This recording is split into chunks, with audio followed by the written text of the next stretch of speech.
ఇటీవల ఎర్రవారిపాలెం పోలీస్ స్టేషన్లో ఎలమంద గ్రామంలో జరిగిన సంఘటనపై కేసు విచారణ పూర్తి అయింది. ఈ కేసు పూర్తిగా విచారించిన తర్వాత ఇందులో ఒక జువెనైల్ అబ్బాయిని అదుపులో తీసుకొని ఫర్దర్ ఎంక్వైరీ చేసిన తర్వాత కేసు విచారణ పూర్తి అవ్వడం జరిగింది. కేవలం అమ్మాయి స్నేహితుడు ఇద్దరు కలిసి ఈ కేసులో దర్యాప్తులు తేలింది.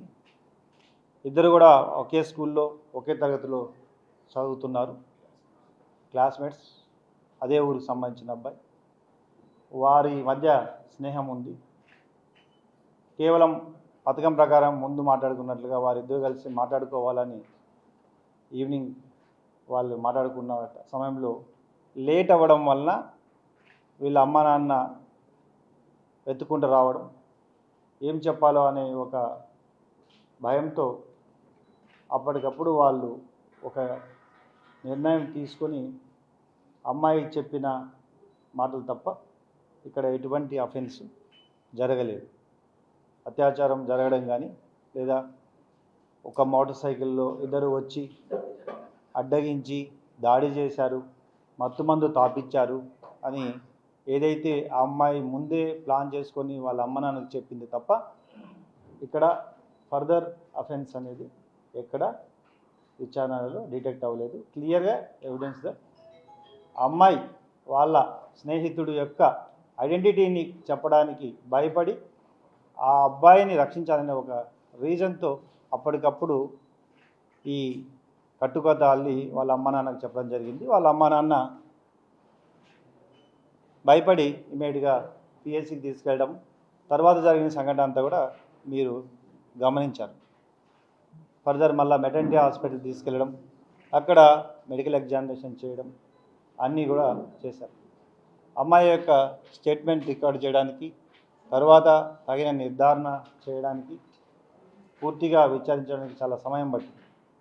అన్ని ఆధారాలు సేకరించిన తర్వాత కేవలం తన స్నేహితుడి యొక్క ఐడెంటిటీ చెప్పడానికి భయపడి కేవలం అమ్మాయి ఈ విధంగా చెప్పింది.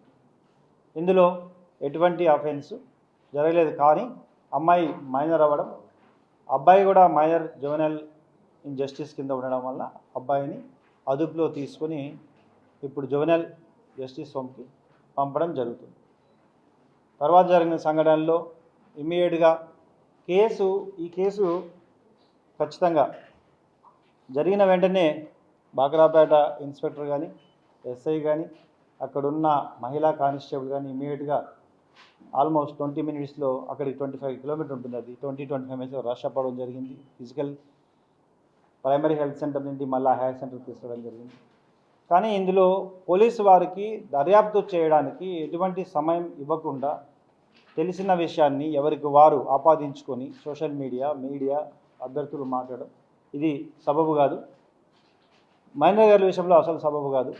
సుప్రీంకోర్టు డైరెక్షన్స్ ప్రకారం వారి యొక్క ఐడెంటిటీని కానీ ఏది కూడా బయటికి రివీల్ చేయకూడదు. కానీ అటువంటి సమయంలో తర్వాత జరగబోయే కేసులు కొంతవరకు పోలీసు వారికి తగిన సమయం ఇచ్చి తప్పకుండా ఏం జరిగింది అని వారి ద్వారా తెలుసుకుంటే బాగుంటుంది. ఒకసారి సోషల్ మీడియాలో ఒక డైరెక్షన్లో వెళ్ళిన తర్వాత దాన్ని మళ్ళీ రికవర్ చేయడం అనేది చాలా సమయం పడుతుంది. కాబట్టి మీడియా అందరి ద్వారా పోలీసు వారికి ప్రజలు మిగతా వాళ్ళు దర్యాప్తుకు సహకరించాలని కోరుకుంటున్నాను. Thank you. ఫోరెన్సిక్ రిపోర్ట్ వచ్చింది, ఫైనల్ రిపోర్ట్ ఆల్సో అవన్నీ అవి కూడా దర్యాప్తులో తేలింది ఏంటంటే ఎంఐఏ తన గాజుతో ఇంజూరీ చేసుకుందని చెప్పడం జరిగింది. ఇవేమీ ఇప్పటివరకు ఆధారాలు చెప్పలేదు. అమ్మాయి క్లియర్ స్టేట్మెంట్ అనేది రికార్డ్ చేయడం జరిగింది. ఆ తర్వాత జరిగిన దర్యాప్తులో కూడా కేసు పూర్తిగా విచారణ ఇదే జరిగింది. అన్ని రిపోర్ట్స్ తీసుకోవడం జరిగింది. వాటిని అన్నింటినీ కూడా కోర్టుకు సబ్మిట్ చేయడం జరిగింది. అమ్మాయి దాని మీద ఫర్దర్ యాక్షన్ తీసుకోవడం జరుగుతుంది తప్పకుండా.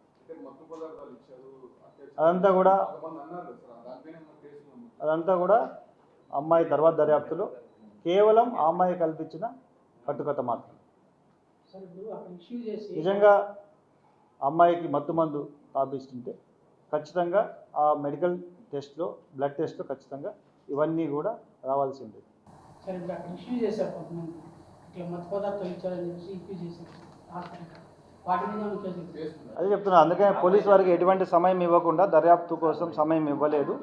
అండ్ ఇమీడియట్గా సోషల్ మీడియాలో రకరకాలుగా వదంతులు వ్యాపింపజేయడం వల్ల ఆ రోజే నేను చెప్పడం జరిగింది.